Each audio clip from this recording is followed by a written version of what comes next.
ఎడారిలో సెలయేర్లు. జనవరి 9వ తేదీ కొరకు వ్రాయబడిన ఈ భాగాన్ని మీకు చదివి వినిపిస్తున్నది సహోదరుడు పాల్ సుందరం.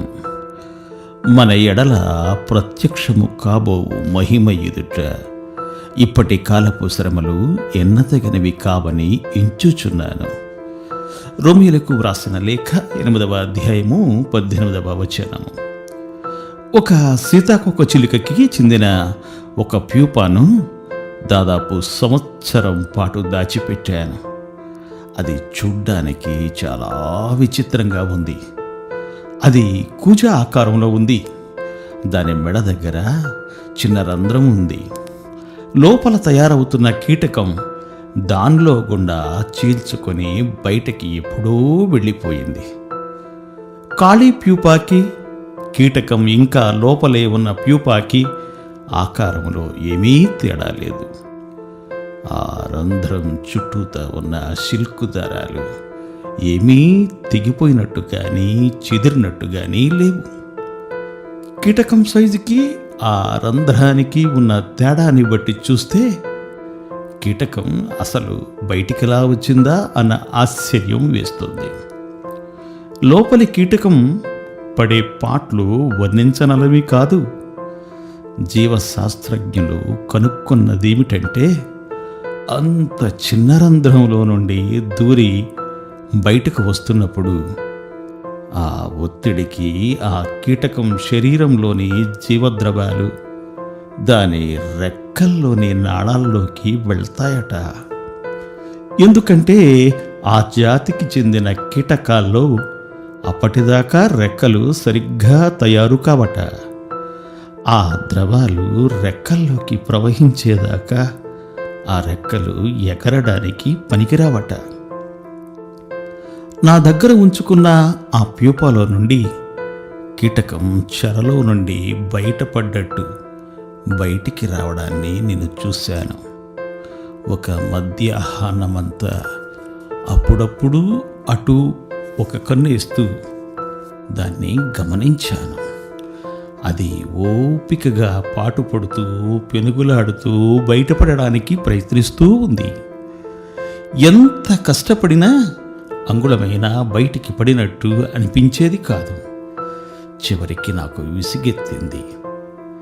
బహుశా ఆ రంధ్రం చుట్టూ ఉన్న దారాలు పొడిగా ఉండటం చేత సాగడం లేదేమో. నేను ఆ ప్యూపాన్ని చెట్టు మీదే ఉంచినట్టయితే ఆ దారాలకి కాస్త చెమ్మ తగిలి రబ్బరులాగా సాగేవేమో. నేనే దాన్ని ఇంట్లోకి తీసుకొచ్చి దాని సహజమైన సాగే గుణాన్ని చెడగొట్టానేమో అనుకొని ఆ రంధ్రాన్ని వదులు చేద్దామనుకున్నాను. దాని సృష్టికర్త కంటే ఎక్కువ జ్ఞానం జాలి నాకే ఉన్నట్టు దానికి సహాయం చేద్దామనుకున్నాను. ఒక చిన్న కత్తెర తీసుకొని అది కాస్తంత తేలికగా బయటికి రావడానికి వీలుగా ఆ రంధ్రం అంచున కొద్దిగా కత్తిరించాను. చూస్తుండగానే హాయిగా తేలికగా ఆ కీటకం తన ఉబ్బిన శరీరాన్ని ఈడ్చుకుంటూ బయటకు వచ్చేసింది. దాని రెక్కలు మాత్రం కృషించిపోయి చిన్న చిన్న చింతాకులంతా ఉన్నాయి. ఆ జాతి కీటకాల రెక్కలు వెడల్పుగా ఇంద్రధనస్సు రంగులో మెరిసిపోతూ ఉంటాయి. ఆ రెక్కలు విచ్చుకుంటాయని, మిరుమిట్లు గొలిపే ఆ రంగులు అలరిస్తాయని నేను ఆ కీటకం వంక ఆతృతగా చాలాసేపు చూశాను. ఆ రంగులన్నీ ఉన్నాయి కానీ కంటికి కనిపించని చిన్న చిన్న బోట్లుగా ఉన్నాయి. నేను అనవసరంగా కల్పించుకొని ఆ రంగులన్నీ పూర్తిగా రూపుదిద్దుకొనకుండా చేశాను. కీటకాన్ని అలా బయటికి రప్పించడం గర్భస్రావం లాంటిది తప్ప మరేమీ కాదు. అది ఆకాశ వీధుల్లో రెక్కలార్చి ఎగిరిపోవలసింది. దయనీయంగా నా ఎదుట నేల మీద కాసేపు పాకింది అంతే. బాధలో, చిరాకులో, దుఃఖంలో అయోమయంగా తిరుగులాడుతుండే వాళ్ళని చూస్తూ దీని గురించి నేను చాలాసార్లు ఆలోచించాను.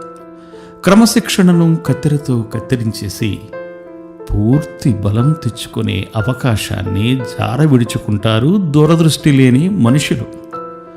కాసేపు ఉండి అంతరించిపోయే బాధను మనల్ని ప్రేమించే ముందు చూపుగల జ్ఞానవంతుడైన దేవుడు మన కోసం సిద్ధం చేస్తే మనం దాని నుండి మొహం చాటేసి అవిటివాళ్లగా మిగిలిపోతాము. మన తండ్రి తన పిల్లల్ని ప్రేమిస్తాడు గనుకనే తన పరిశుద్ధతలో వాళ్ళు పాలు పంచుకోవాలని వాళ్ళని శిక్షకు గురి చేస్తాడు. ఆయన పథకం ప్రకారం మన అంతం మహిమకరమై ఉంటుంది. అందుకనే వాళ్ళు ఏడ్చి గోలపెట్టినా ఆయన చలించడు. మనం శ్రమల మూలంగా మచ్చలేని వాళ్ళంగా అవుతాము. దేవుని పిల్లలు విధేయత అనే శిక్షణ పొంది శ్రమల ద్వారా మహిమలోకి ప్రవేశిస్తారు. దేవుడు మేము దీవించుగాక. ఆమేన్. ఆమేన్.